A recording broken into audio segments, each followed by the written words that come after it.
Hey, what's going on? What's up, everyone? Charles Austin here, the chronic disease killer, coming to you live on another wonderful, thriving Thursday here, giving you all the helpful tips to help your health thrive. It's been a while. I missed y'all last week. All right, been busy, but I'm back. Um, I'm hiding from all the noise my children make sometimes, y'all. Uh, I'm in my closet, and actually, what I want to do real quick is I want to go over, well, real quick again. Welcome. Another Thriving Thursday with me, Charles Austin, the Chronic Disease Killer. And as always, if you like the content on the video, make sure you subscribe to the channel. Make sure you hit that like button, share the button, share the button, share the video out so that somebody may also learn all the greatest tips in the world about ways to fight disease and live longer and look better. Okay. Um, so I brought out two of my favorite books. One of them that I read from time to time, one of them that I've already read from cover to cover. It's a little bit smaller. But I wanted to share a couple of things. I wanted to do a little random, I just wanted to do a little random page turner. Every now and again, I do one of these where I bring out some of my good books and I do a little bit of a random page turner. And I said I was supposed to have, um, hold on one second. I'll be right back.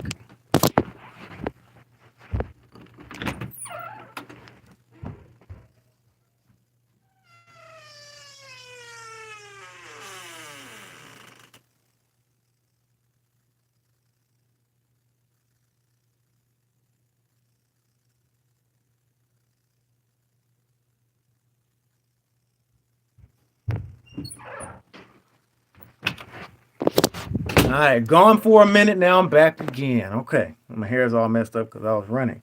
All right, but anywho, so every now and again, I like to do like a random page turner where I get some of my favorite books and I just randomly, without any direction, sometimes, most of the time I'll stream to you from my desktop and I'll share videos and what's up? I'll share videos and I will or I'll normally share my screen and I'll show you latest studies and articles and reviews and videos and things like that. But today we're going to do a random page turner, right? From two of my favorite books.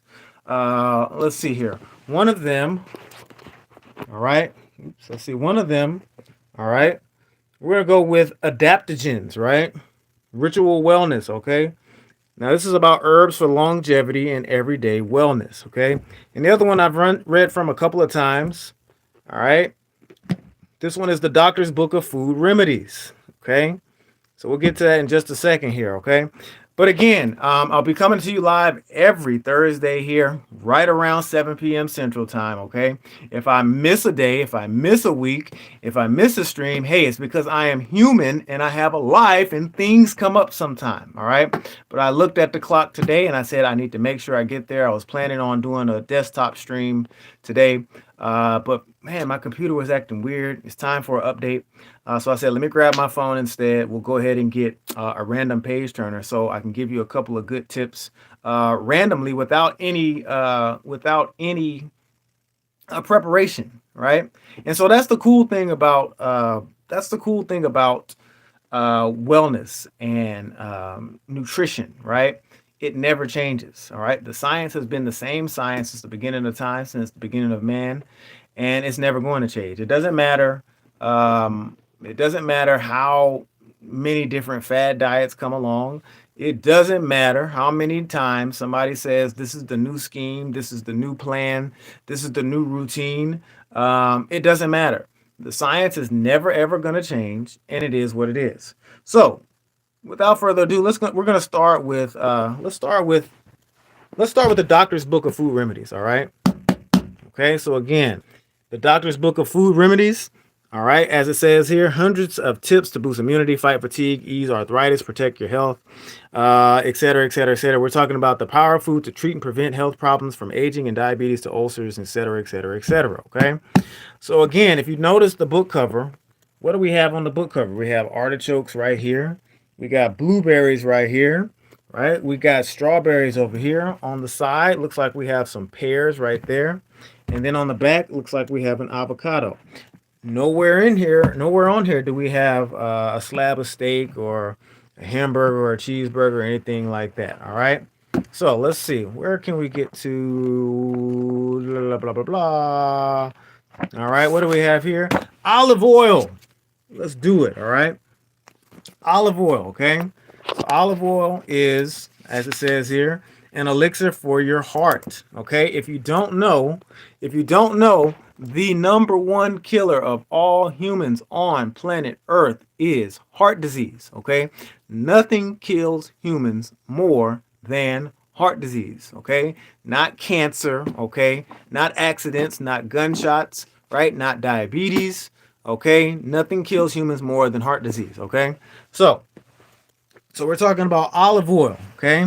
So, as it says here, all fats from butter and margarine to olive oil contain almost the same number of calories, okay? But they behave quite differently inside the body.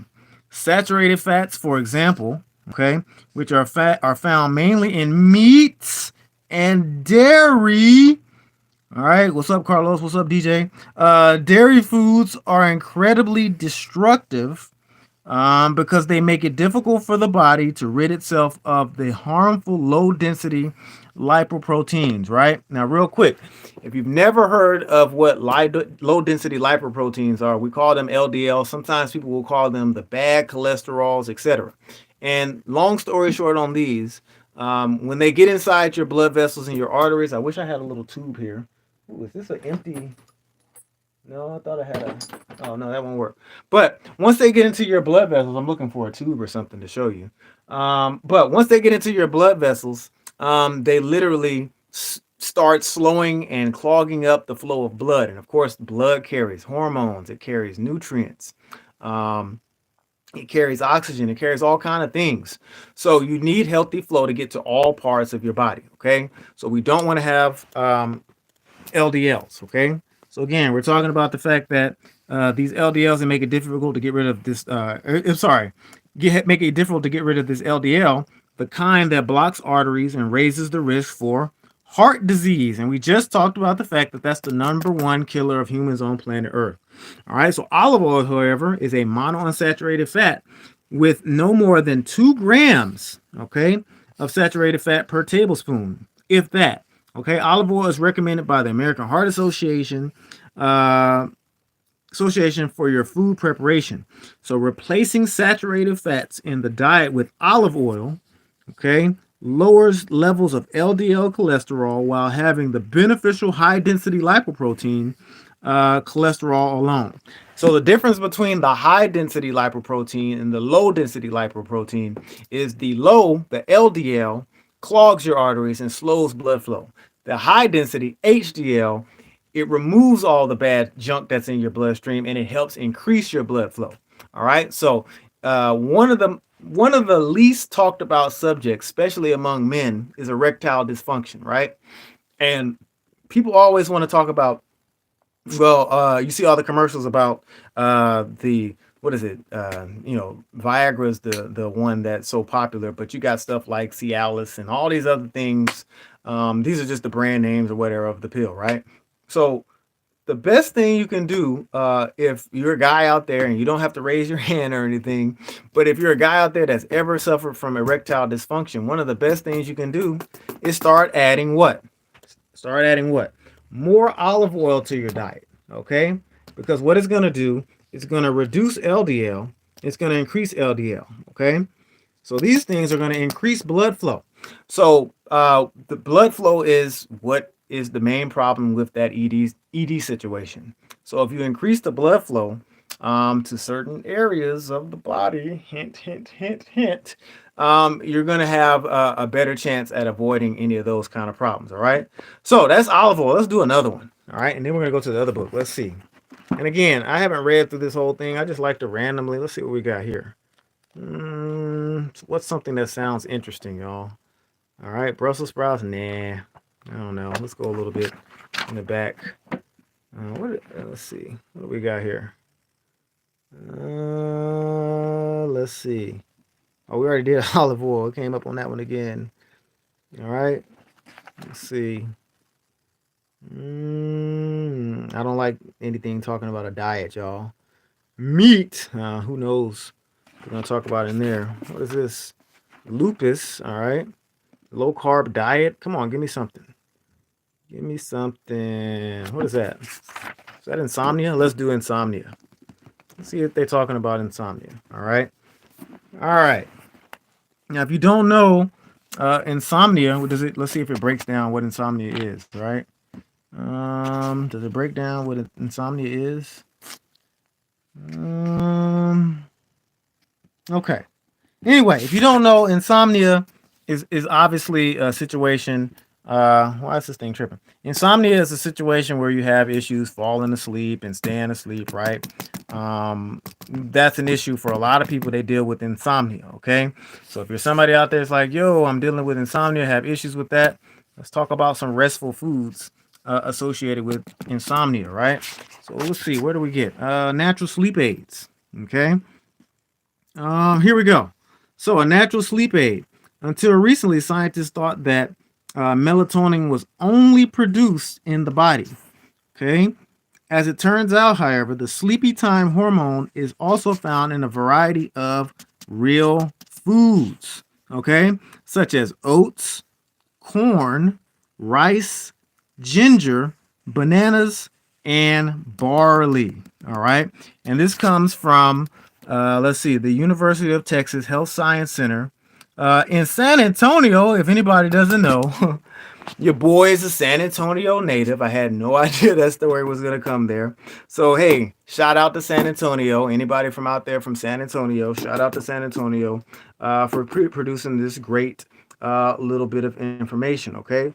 So, if you're ever, what else does it say? Another thing that's important that they're talking about here is magnesium. All right, magnesium is another mineral that's essential for good sleep. Okay, and where are your good sources of magnesium? Okay, beans such as pinto and navy beans. All right, green leafy vegetables such as spinach and chard. All right, you can also get magnesium from soybeans, pumpkin seeds, wheat germ, and also almonds. All right, also almonds. So look at all those wonderful plant foods, that can help you with your sleep. They can help improve blood flow as well. So we're gonna kick this book to the side, and we're gonna go to my second book here. All right. We're gonna talk about adaptogens real quick. All right. Now, if you don't know what adaptogens are, well, if you don't know, let me just go ahead and explain it. Right. It's one of the coolest books I've ever read. It's beautiful. Right. Let's go ahead and see where we get to the definition of adaptogens here real quick, so you can kind of see what these things are. All right. All right, here we go. So the term, let me get my pen.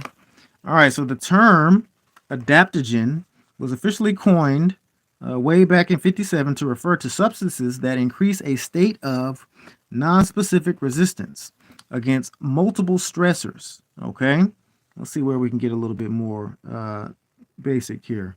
Okay, so as early as the mid 1940s, the concept, but not the terminology, of plant-based adaptogens was introduced to describe the ways certain plant extracts could non-specifically enhance the general resistance of the body against multiple stressors, assisting the body in adapting. That's why they call them adaptogens, in adapting to changes in the environment. Okay, so how do we break that down? Basically, long story short, when we're talking about the term adaptogens refer to different things that you get from plant herbs. Things like you've probably heard of ashwagandha. You've probably heard of things like ginseng, mullein. I mean, what? There's so many. Okay, and the thing that these things do, well, I don't know. Maybe mullein's not one of them, but the point is, there's a bunch of them. Okay, I know mullein's really good for your lungs, but the things that these things do is they kind of give you what you need at a given moment. So, for example, ashwagandha is great at giving you energy when you need energy. But the crazy thing about ashwagandha is also if you need help relaxing, it will also relax you. That's why they call them adaptogens. They're able to adapt to what the body needs. And this is amazing, right? This is the coolest thing about these herbs, right? So that's basically the deal on adaptogens, okay? So let's see if they have a list here, because it's been a while since I read this book. So I can give you a quick list here, and we're gonna go ahead and wrap up real quick. And if there's anybody out there that has questions, man, always drop them in the chat. Drop them in the chat. Drop them in the chat. Okay. Y'all want to know something funny? As I'm looking through this book, I keep noticing that my hair is like covering my eyes, right? So a little while ago, I got into a back and forth. I got into a back and forth with some of those carnivore diet folks, and they ran out of things to say against me because I kept hitting them with fact after fact after fact after fact after fact after fact after fact after fact. Right? I kept hitting them with all these facts about the great nature of plants and how good they are for your body. And then the only thing that they could say was that I was bald, which is the weirdest thing ever. Right? And I told him, I said, well, I have a larger forehead, so sometimes it may look that way, but by no means am I bald. And my hair grows super fast because I eat nothing but plants, and those plants nourish my hair, my skin, and everything.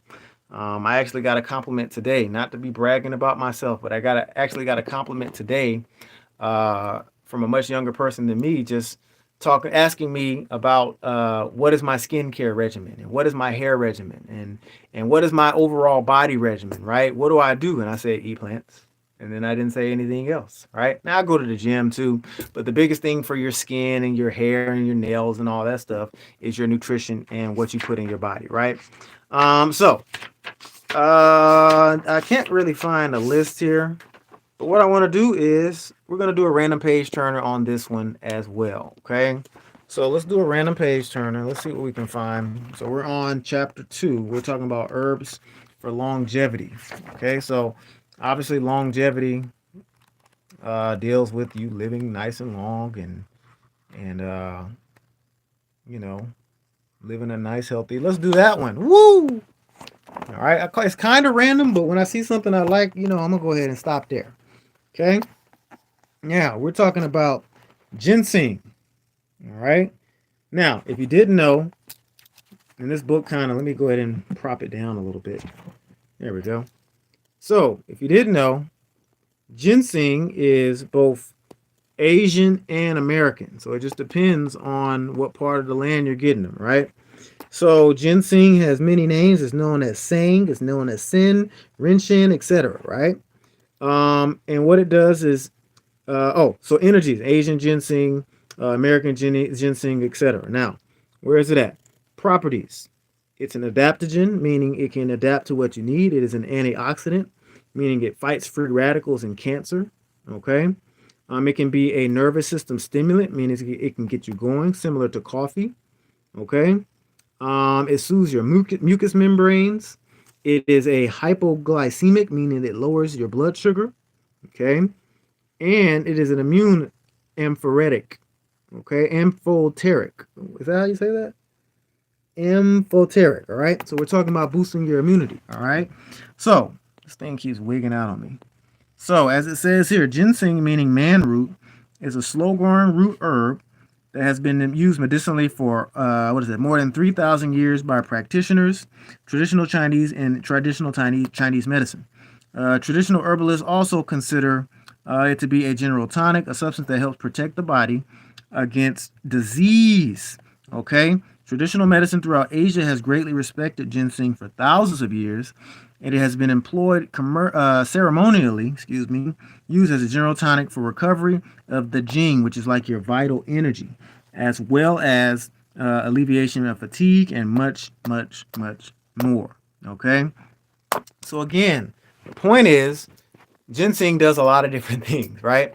I wish I could show you the one that I use. I have an elixir that I use regularly. Like when I wake up in the morning, I use ginseng, and then I wonder if I can find this other one. So here's the thing. I'm gonna go ahead and turn this real quick to a different little conversation, and then we're gonna wrap up. because ginseng, yeah, let's see what page is this one on. I gotta find this one. I wonder if it's in alphabetical order. Because one of the things people like to do a lot, yep, I found it. So a lot of people love to do energy drinks, right? And they like to drink a lot of coffee. And I drink coffee from time to time. I prefer tea. I much more prefer tea. But a lot of people like to drink lots of coffee and they kill energy drinks and pre-workouts and all that kind of stuff. And not the best. Those things, energy drinks specifically will wear out your kidneys. Coffee can be bad for your teeth. And if you overstimulate with coffee, it can be bad for your heart. So you got to be careful with some of those things. So what I like to do as a pre-workout when I wake up in the morning is I knew you normally use a combination of ginseng, which we just talked about it being a nervous system stimulant, and I use a combination of that with another one called rhodiola. Rhodola, if I think that's how you say it, rhodiola. I never really say it. I wonder how you say rhodiola. All right, I'm gonna show you in a second. But I use that, and then some other herbs. I use beet powder as well as a vasodilator to help increase my blood flow, et cetera, et cetera. Increasing blood flow. Another thing, if anybody watches this and they suffer from ED, guys out there, I said it again, combination of olive oil, right, to help with your blood flow, as well as beet powder or just raw beets to help open up your bloodstream to help with that problem. You don't need all those pills. And also, if you're overweight, lose weight. That'll help too. Okay, but so the other one, like I said, I like to use a combination of ginseng and rhodiola, right? And again, what does this one do? Okay, very similar. Where is it at? Where is it at? Oh yeah, here we go. Here we go. So this one, as it says, it's like another nervous system stimulant. Okay, and look at this. It's an anti-arrhythmic, arrhythmic. Okay, an anti-arrhythmic. Now that's talking about arrhythmias with your heart. Okay, that's what that's talking about. So it's talking about protecting against irregular heartbeats. So if you're somebody out there that deals with heart palpitations, heart flutters, or any type of arrhythmia, you might want to go get you some rhodiola. Okay, get some of that versus all the pills that have side effects. Okay, and the cool thing about this is not only can it fix this, but it's going to give you other good things too. It's cardioprotective. That means it's good for your heart, and it's neuroprotective, meaning it's good for your nerves and your brain. Okay, so and in addition, it has an antioxidant, helps fight cancer, etc., etc., etc. So this is just what do we do? I'm going to go ahead and wrap up and give you my little closing speech and spiel.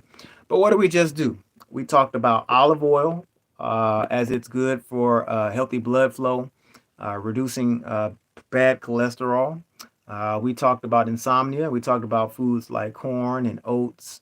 We talked about different types of beans and nuts that can help you with your sleep. And now we just mentioned two herbs. We mentioned ginseng and we mentioned rhodiola. I'm probably saying that wrong. But anyway, we mentioned that's how it looks. We mentioned rhodiola as some natural stimulants, some natural energy boosters that can help you out in the morning versus that cup of coffee, which is going to have other important protective properties in addition to those. So, hey, if you like this video, share this video out, okay? Tell a friend. If you're new to the channel, subscribe to the channel. We got to get these subscriptions up, right? We got to get these likes up. We got to get these subscriptions up. This is too good a content for it not to be shared out, all right? Like, share, subscribe to the channel. Follow me on Facebook, Instagram, and X at Fitness Charles for more content. And as always, I'm going to be here every Thursday if I can, here at 7 p.m. Central Time. Okay, so that's 8 o'clock on the East. That's 5 o'clock out West. Man, and maybe I'm missing out on some of the West people. I might have to start doing it a little later here and there. Maybe sometimes on the weekend because y'all might be getting off work, and sometimes that West Coast traffic can be terrible. But anywho, I'm gonna go ahead and jump off. For the folks that jumped on, thank you very much. Again, for y'all, share it out, share it out, share it out. Make sure you like the video when you see it. And if you have questions, always drop them in the comment section, whether you're watching live or whether you are watching later, and I will get back to you as soon as possible. Okay. Don't forget, yes, my book is still coming out, still finishing up. Every time I think I'm going to get done with it, there's something else to do, but that's okay. Anything that's going to be great takes time and patience. So we got to make sure we get it right when we get it right. Okay. But as always, I will check y'all out next time. See y'all next Thursday, 7 p.m. Central Time. And as always, be happy, be healthy, and be fit forever. I'll see y'all next time. Peace, peace.